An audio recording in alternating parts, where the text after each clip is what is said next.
பிஸ்மில்லாஹிர்ரஹ்மானிர்ரஹீம். அல்ஹம்துலில்லாஹ் வஸ்ஸலாத்து வஸ்ஸலாமு அலா ரசூலில்லாஹ் ஸல்லல்லாஹு அலைஹி வஸல்லம். அஸ்ஸலாமு அலைக்கும் வரஹ்மத்துல்லாஹி வபரகாத்துஹு.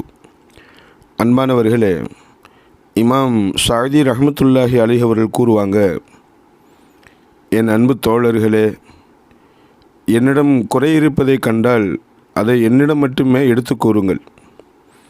என் குறையை, நான் செய்த தவறை பிறரிடம் கூறி மேலும் என்னை அசிங்கப்படுத்தி என்னை கேவலப்படுத்தி விடாதீர்கள். ஏனென்றால் என்னிடம் உள்ள குறையை நான் தானே திருத்த வேண்டுமே தவிர வேறு யாரும் திருத்தப் போவதில்லை. கண்டிப்பாக என் குறையை நான் தான் திருத்த வேண்டும். எனவே என்னிடம் கூறுங்கள். என் தவறை என்னிடம் மட்டும் சொன்னால் அது நசீஹத் என்னும் நல்லுபதேசமாக மாறி உங்களுக்கு நன்மைகள் கிடைக்க காரணமாகிவிடும். அதே நேரம் என் தவறை நீங்கள் பிறரிடம் சொன்னால் அது கீபத் என்னும் புறம் பேசுதலாக மாறி உங்களுக்கு பாவங்கள் எழுதப்பட காரணமாகிவிடும்.